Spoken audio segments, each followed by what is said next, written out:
Officer, Dr. Robert Allison Jr.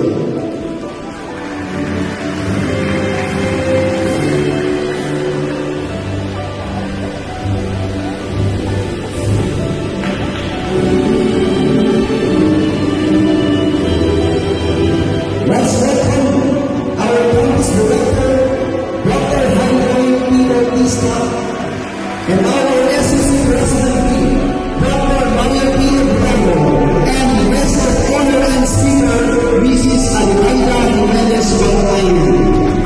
Let's welcome. The graduating class we started with those graduating with academic excellence. At this structure, we should also witness the voting and copyrights of the ISPS Cervantes Campus Batch 2025.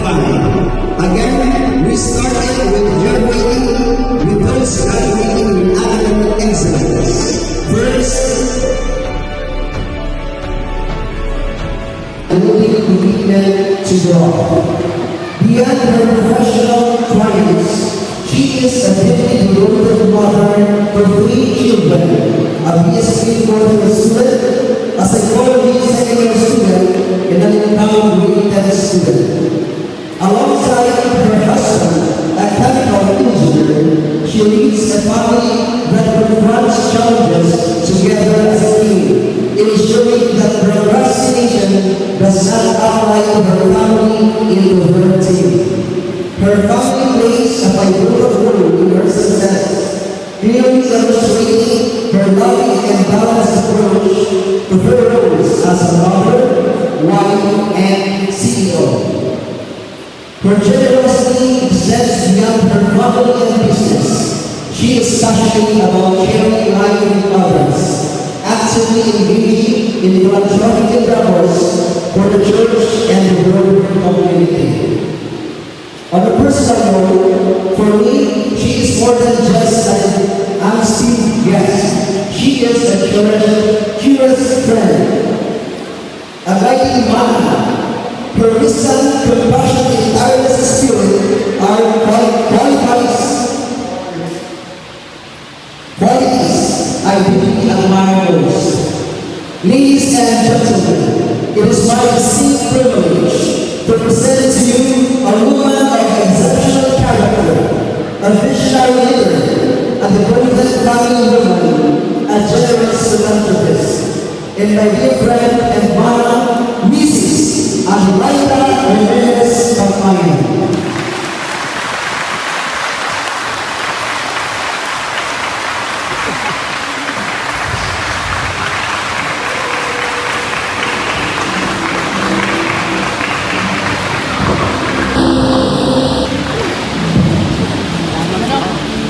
Before anything else, thank you, Sir Severo Palipo, for that great introduction.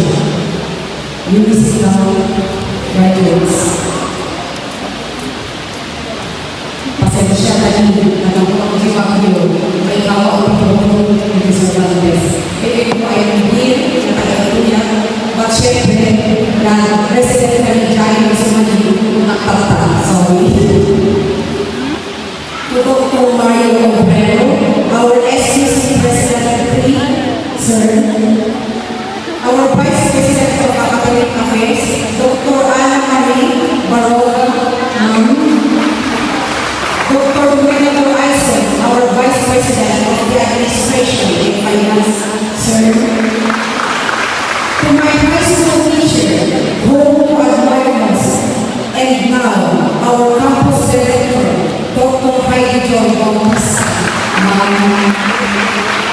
the program chairman of the department of the Federal Department, Dr. Jeremy Sanchez of EEN, Sir. Dr. Susana Pe of PSED, Ma'am. And to my competitor and beauty contest during our high school life. And now, your Professor, Virginia, wonderful of the yes. Pangasinan during our high school days.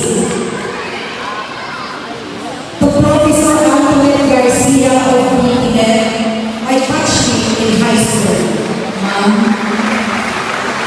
Professor Wilson Corrupia of BSIT. Sir.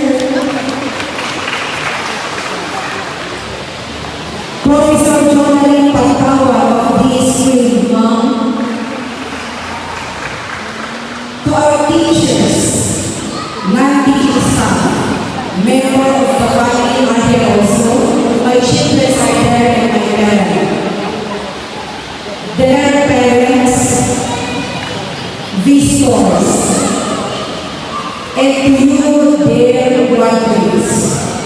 The very reason why we are gathered here today. Good morning to all of us. Humbly and honored to be your guest of honor and speaker to your 27th resignation rites.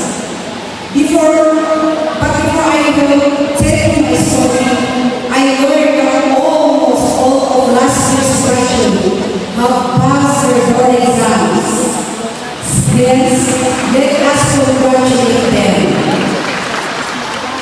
for their wonderful achievements. Kudos to your professors who truly nurtured them. And for those who did not make it, do not lose hope. Just do your best and value your words. And of course, I truly believe that you, dear graduates today, will duplicate that achievements, if not a better one. Let me start by sharing to you my very simple story from my young high school days. I started my dream in this school, a previously nice, and now ISPSC. I was very active during my high school, especially in sports. Back then, I was a basketball player, an actress, and a sarsuela, and a runner-up, and a beauty contest from first year to fourth year. Pag-uwi ko ata ako ng mga teacher mo. Maybe because I see to it that I will attend all activities or events of the school representing our class. After graduating from my high school, I tried to convince my parents to enroll from college. But I heard words from them. It was really a bad moment for me, but I know it was because of poverty. But those that stopped me, however, and pushing myself. I turned that poverty as a tool to use the teaching of my parents to keep the faith, to pray the divine providence of our Lord God. And true enough, with the help of my siblings as an instrument of the Lord, I was sent to a renting house in Baguio City as a maid for 2 months. And early enough to start a junior secretarial course at the Don Mariano Marcos State University, Midland Campus in the city of San Fernando. My original dream is to become a teacher, like some of you here. Pero hindi namin kakayanin, given our situation back then. But thankful enough, I completed the course.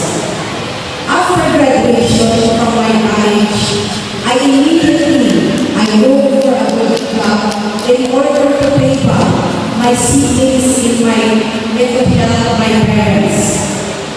Going abroad was among the very first line of action I considered.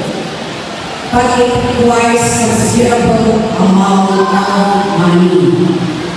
That was the reason why I took out a chance to work in a restaurant at San Fernando, Nauru.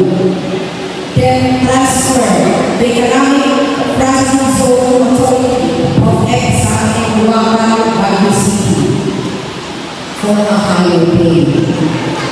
I persisted in going abroad, but my boyfriend, who happens to be my happy now, discouraged me and instead encouraged me to work together as a team for our future. That promise appears to me as a good direction.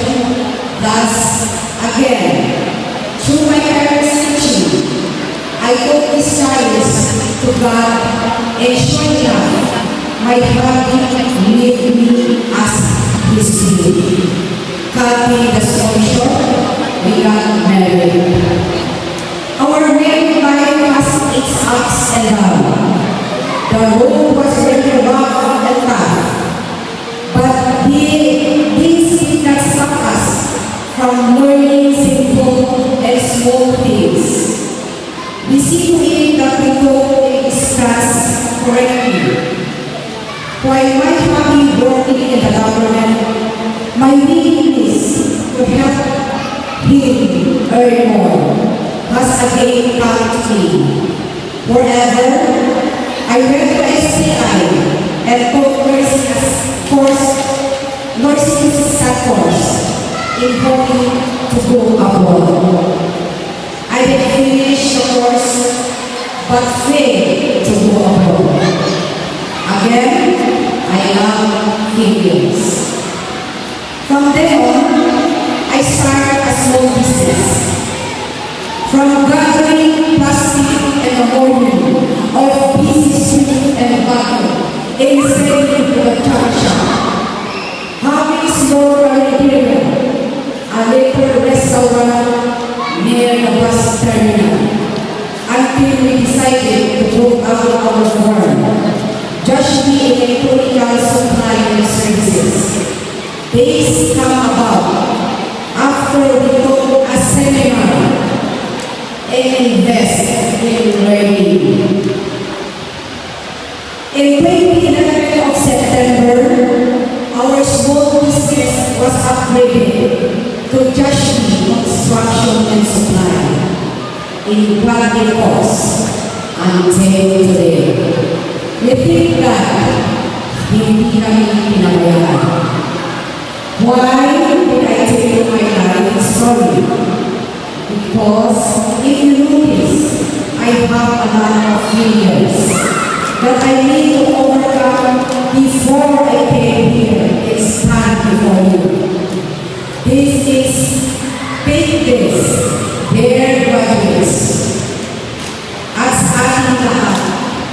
As we go through our journey in life, a lot of challenges comes our way, and that constant adjustment has to be made in order to reach our destination. Here's I want to tell you, your graduation today is your success. Again, congratulations. But this is only the beginning, the very step that we consider for a bigger challenge. Being a very good job, satisfying your work, a highly paid job, a good family, but never stop learning. As we always say, learning is a continuous process. Here is the story of a pilot. Before a pilot reaches his destination, he has to overcome the very dangerous plane takeoff. As he speeds up in the runway, he has to pay attention to the speed board. Baka pakatapos ang runway, hindi pa umama. After he took the plane in the air, he constantly adjusts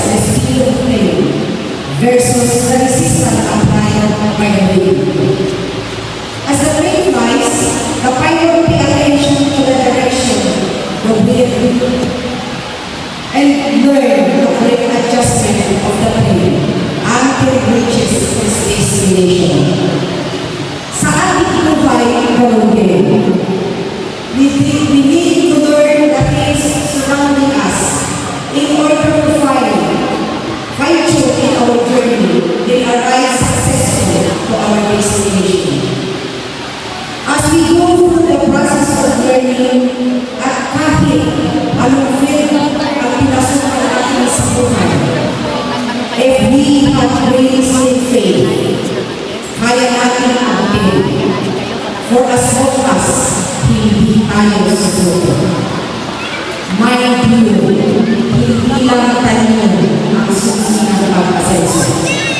Kailangan pa rin natin ang diskarte, sipag, at tiyaga. And if we learn enough to sustain what we want in life, we have to take consideration of returning something. And if we become successful in life someday, never turn back. Help our community, kahit na anong tulungan yan, be it big or small. The community will always be thankful.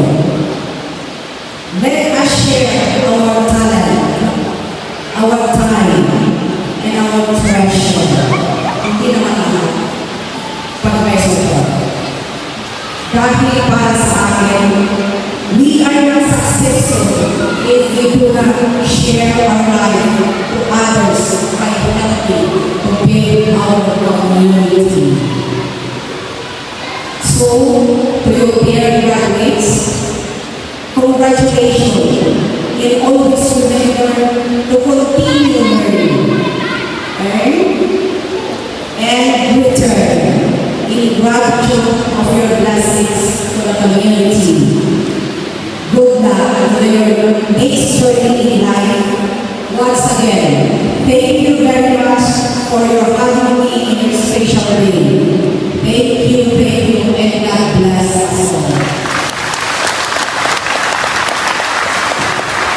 Thank you very much. Now, I'd like to let us start the message. Now, we request our college officials to award the plaque of recognition to our guest honored speaker. Before that, let them read the citation. Republic of the Philippines, Sir Polytechnic College, Sir Gonzalo Sur. Plaque of recognition is awarded to Laila Jimenez Barbato, CEO of Russian Construction Supply, ISPS Science and in grateful acknowledgement of his distinguished and noble contribution as guest of honor and speaker during the 27th recognition rites of the Lawson Polytechnic State College Cervantes campus. The insightful address delivered under the theme Empowering Communities through Academic Excellence and Innovation has profoundly influenced the graduating students, faculty, and guests. Her words of wisdom and encouragement have undoubtedly ignited a spark of ambition and a deeper understanding